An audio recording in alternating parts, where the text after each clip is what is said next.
शहर के सबसे कदीम और गुंजान आबाद इलाके में, जहां हर वक्त लोगों का शोर और बाजार की रौनक रहती थी, वहां एक तंग और तारीक गली के आखिर में लकड़ी की बनी हुई एक छोटी सी पुरानी दुकान थी। इस दुकान का बोर्ड धुंधला हो चुका था और दरवाजे का पेंट उखड़ रहा था, मगर इस छोटी सी जगह के अंदर एक नायाब हीरा छुपा हुआ था। ये दुकान सहरिश नाम की एक यतीम और मेहनतकश लड़की की थी।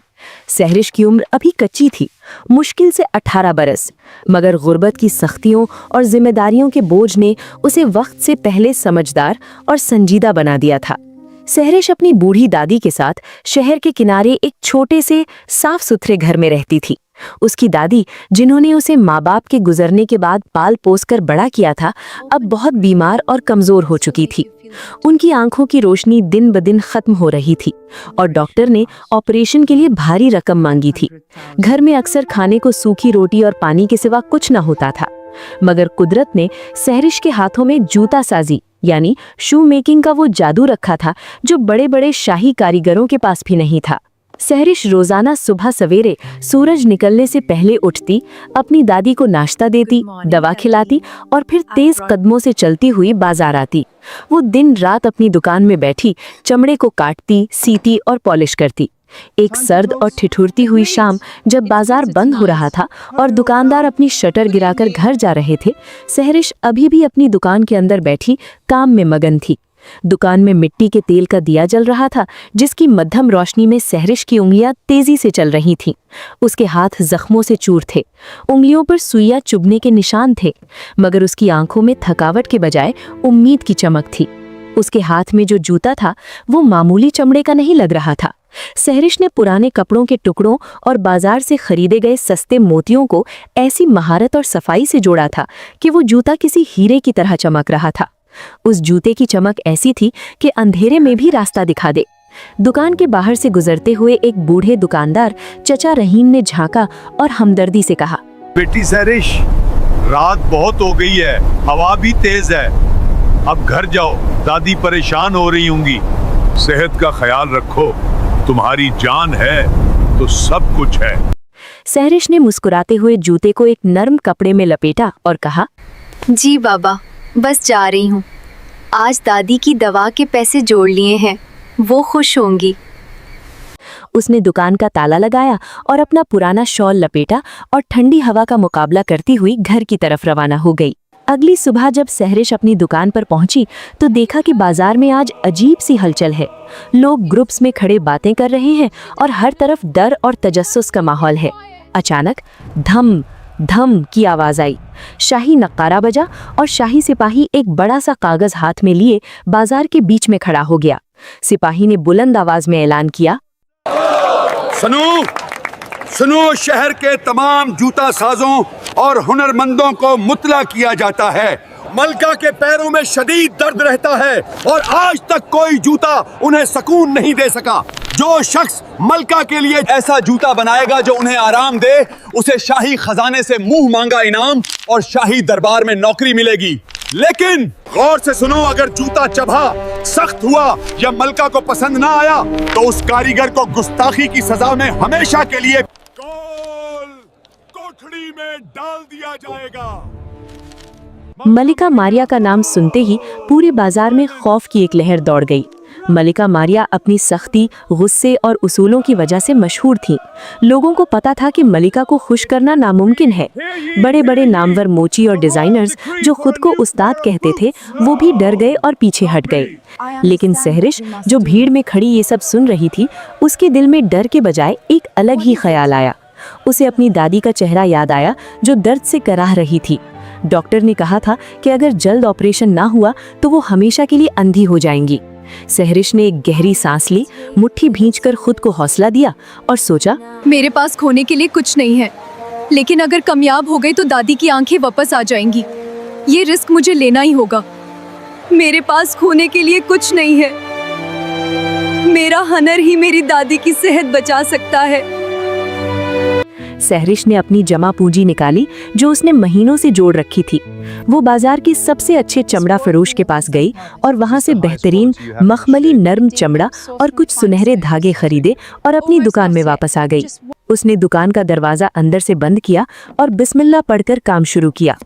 दूसरी तरफ शाही महल के अंदर शाही मोजू यानी शाही मोची, जिसका नाम रकीब था, वो बहुत परेशान और गुस्से में था।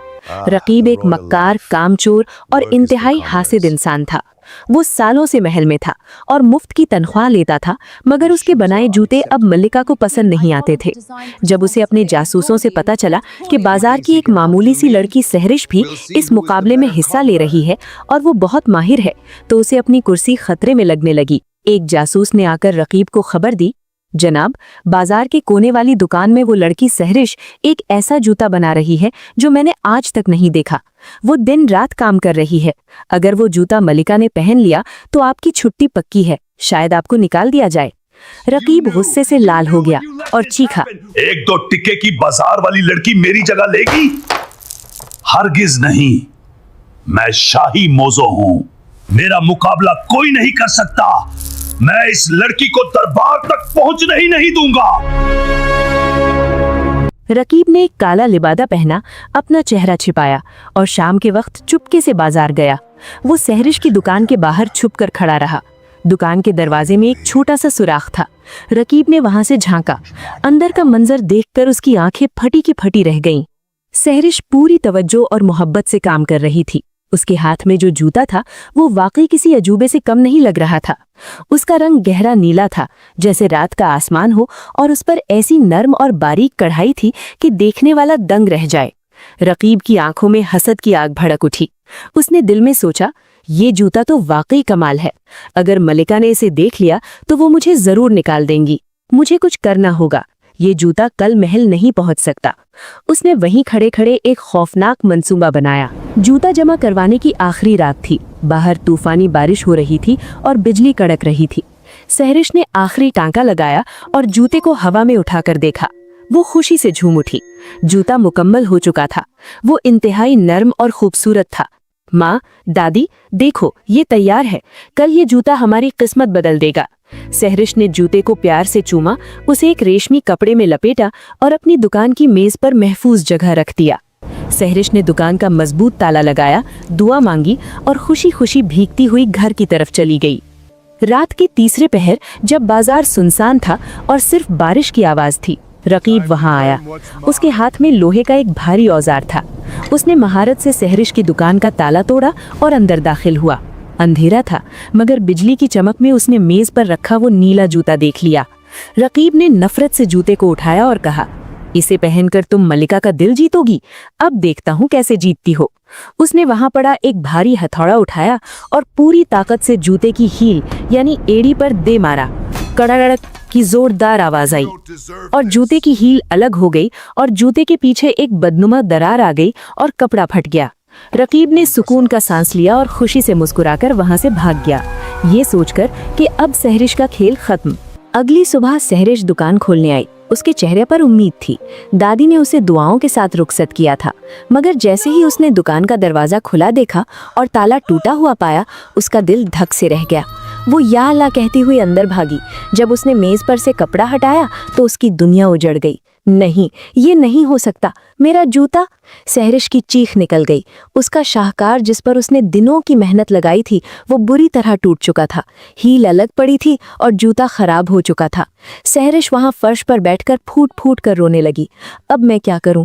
अगर मैं ये टूटा हुआ जूता लेकर गई तो मलिका मुझे मरवा देंगी, और अगर नहीं गई तो दादी का इलाज कैसे होगा? सब खत्म हो गया। उसकी हिचकियां बंध गईं। सहरिश घंटों रोती रही। सूरज सर पर आ चुका था और दरबार लगने में सिर्फ कुछ ही वक्त बाकी था। उसे अपनी तबाही सामने नजर आ रही थी। अचानक रोते हुए उसे अपनी दादी की एक पुरानी बात याद आई। जब सहरिश छोटी थी तो एक बार उसका खिलौना टूट गया था। तब दादी ने उसे एक पुरानी सोने की तार दी थी और कहा था, बेटी सहरिश, जिंदगी में जब सब कुछ टूट जाए और कोई रास्ता नजर ना आए तो रोना मत। अपने हुनर को नए तरीके से आजमाना। कभी कभी टूटी हुई चीज जुड़कर पहले से ज्यादा खूबसूरत बन जाती है। सहरिश ने फौरन अपने आंसू पोंछे। उसने अपनी जेब में हाथ डाला और वो बारीक सोने की तार निकाली जो वो हमेशा बरकत के लिए अपने पास रखती थी। सहरिश के दिमाग में एक ख्याल आया। अगर मैं इस टूटे हुए हिस्से को छुपाने के बजाय इसे और खूबसूरत बना दूं? सहरिश ने बिस्मिल्लाह पढ़ी और काम शुरू किया। उसने वो बारीक सोने की तार उठाई और टूटी हुई हील को जोड़ना शुरू किया। उसने दरार को छुपाने के लिए तार को इस तरह लपेटा कि वो एक सुनहरी बेल या फूल की शाख लगने लगी। उसने अपनी बची हुई ताकत, मोहब्बत और हुनर से इस तार को हील के गिर्द एक डिजाइन की शक्ल दे दी। अब वो जूता पहले से बिल्कुल मुख्तलिफ लग रहा था। जो हिस्सा टूटा हुआ था अब वो सोने की तार की वजह से सबसे ज्यादा चमक रहा था। नीले चमड़े पर सुनहरा काम ऐसा लग रहा था जैसे रात के आसमान पर सितारे चमक रहे हों। सहरिश ने जूते को बॉक्स में रखा, दादी की निशानी को चूमा और महल की तरफ दौड़ लगा दी। रकीब का दिया हुआ जख्म अब सहरिश का सबसे बड़ा आर्ट बन चुका था। शाही दरबार खचाखच भरा हुआ था। मलिका मारिया अपने तख्त पर बैठी थी और उनके चेहरे पर दर्द और गुस्सा साफ नजर आ रहा था। उनके सामने ढेर सारे जूते पड़े थे जिन्होंने रिजेक्ट कर दिए थे। कई कारीगर डरते हुए साइड में खड़े थे। शाही मौजू रकीब मलिका के पास खड़ा मुस्कुरा रहा था। उसे यकीन था कि सहरिश आज नहीं आएगी और अगर आई तो जलील होकर निकाली जाएगी। तभी दरबार का बड़ा दरवाजा खुला और सहरिश, जो सांस फूलने की वजह से हाँप रही थी और पसीने में शराबोर थी, अंदर दाखिल हुई। रकीब ने तंज किया और मलिका के कान में कहा, मलिका सलामत, देखिए ये बाजार की मामूली लड़की क्या लाएगी, इसके पास तो खुद पहनने को ढंग का जूता नहीं। मलिका ने गुस्से से सहरिश को देखा और सख्ती से कहा, लड़की, तुम्हारी हिम्मत कैसे हुई इतनी देर करने की? अगर तुम्हारा जूता मुझे जरा सा भी चुभा तो तैयार रहना जेल के लिए। सहरिश ने डरते हुए कांपते हाथों से वो बॉक्स खोला और नीला और सुनहरा जूता निकालकर मलिका के पैरों में पहनाया। पूरा दरबार खामोश हो गया। सबकी नजरें मलिका के चेहरे पर थीं। रकीब खुशी से इंतजार कर रहा था कि अभी मलिका चिल्लाएंगी। मलिका ने जूता पहनकर अपना पैर जमीन पर रखा, फिर वो खड़ी हुई। उन्होंने एक कदम उठाया, फिर दूसरा, फिर तीसरा। अचानक मलिका के सख्त और गुस्सैल चेहरे पर एक नर्म सी तब्दीली आई। उनकी आंखें हैरत से फैल गईं। ये जूता, मलिका बोली। सहरिश ने आंखें बंद कर लीं सजा सुनने के लिए। ये जूता तो रुई से भी ज्यादा नर्म है। मेरे पैरों का दर्द गायब हो गया है।